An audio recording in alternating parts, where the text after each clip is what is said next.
What up, y'all? Your boy Dread is back, and it's been a week since the battle between Murda Mook and Iron Solomon dropped in. I'm just now giving you guys a review because I watched it, again and again.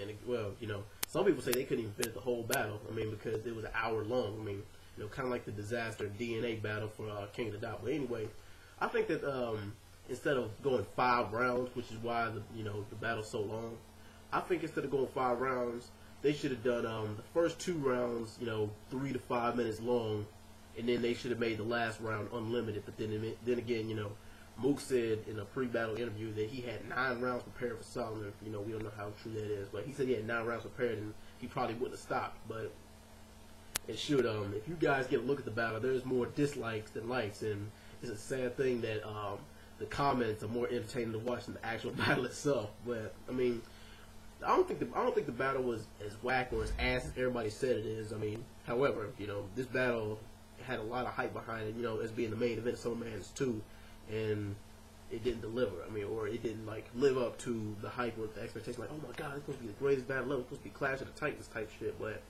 I mean, the battle, it had its moments. But from rounds, the middle rounds 2, 3, 4, and 5 was kind of dull, especially for Iron Solomon.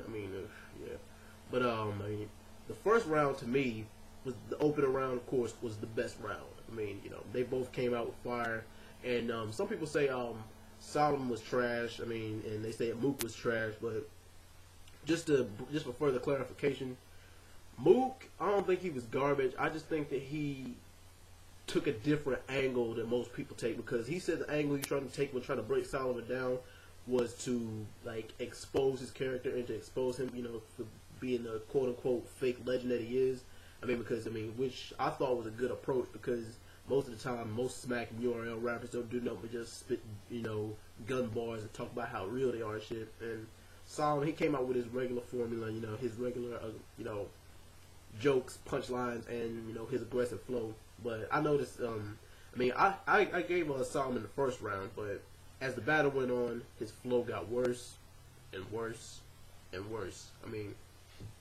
Let's see, some good moments in the battle were, the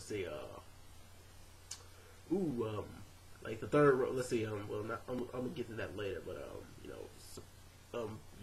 Mook came prepared. Especially with the Jew angles, because Solomon's Jewish, and trying to incorporate that into his battle scheme. Incorporate that into his battle scheme. And Solomon, he had some pretty good lines, some pretty good punchlines in the first round or 2. Like the one where he said, "I might look at the type to win a Pulitzer Prize till I pull it, surprise, I bullet your eyes." That was dope. I think that Mook's best round was probably round 3. Because Mook, his flow was impeccable in that round, especially that angle where he said Solomon, where he exposed Solomon for apparently having 1 testicle. And that shit made the whole crowd go, ooh. Whether it's true or not, you gotta admit that shit was funny.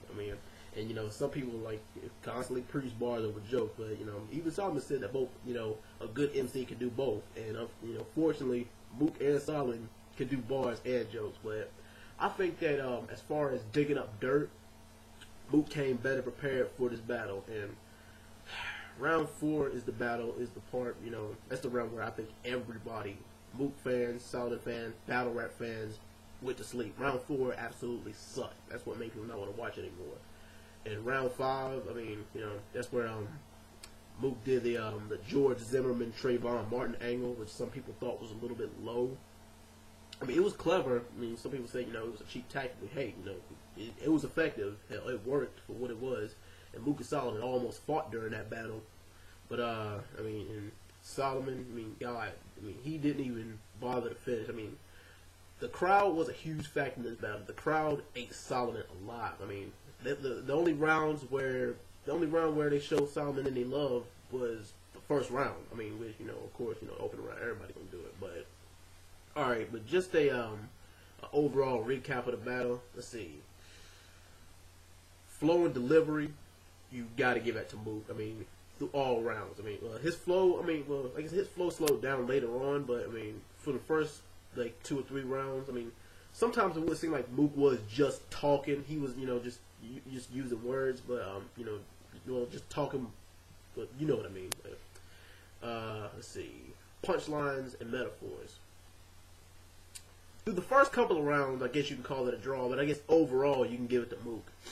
But like I said, I mean, I ain't sleeping on Solomon at all. Like I said, I didn't even make a prediction video for this, but I had said that it was probably gonna end up going to a 6th round because it'd be so even, or that Solomon was gonna edge it 3-2. But some people go as far as to say Mook bodied Solomon, but I disagree. I give it to Mook 4-1 or 3-2. I mean, because like I said, the 4th round, both of them kind of went to sleep, but you can kind of give the edge to Solomon in one of those middle rounds. And I gave Solomon, like I said, the 1st round. But all right, let's see, personals. You got to give that to Mook because I mean, like I said, he did a little bit more homework. I mean, and of course, Solomon tried to go at Mook's daughter in the last round, but it's like, it's kind of dull. It's kind of a cheap tactic. All right, let's see, crowd control. No explanation needed. I mean, look at Mook and look at Solomon, of course. I mean, yeah, Mook obviously had the crowd control advantage. Let's see, punchlines, flow and delivery, personals, crowd control, and originality. Originality, you can call that a draw. I mean, both of them was pretty original with their lines. I mean, neither one of them really used any gun bars or any generic "I'll beat your ass," "I'll slang drugs," "I'll bang your bitch" lines. I mean, neither one of them really used any generic lines of stuff. So you can kind of give that. You can give originality a draw. But yeah, I'll give it to. Like I said, the most logical thing to do would be to give it to Murda Mook 4-1. Like I said, or you could give it to him 3-2. But to say Iron got bodied is kind of like going a little bit over the top. But I mean, like I said, me and everybody else expected a lot more from this battle. I mean, but we'll see. I'm still waiting on John the Don, Charlie Clips, John the Don, Hitman Holla, Charlie Clips and Sirius Jones, and the DNA versus ENS battle. Some people say that battle ain't even worth watching. But anyway, if y'all seen the battle, tell me what y'all think of the battle. Did it live up to the hype? Was it ass like everybody said it was? Just tell me what you think. Leave your comments, thoughts, and opinions. Well, alright, about y'all. Peace.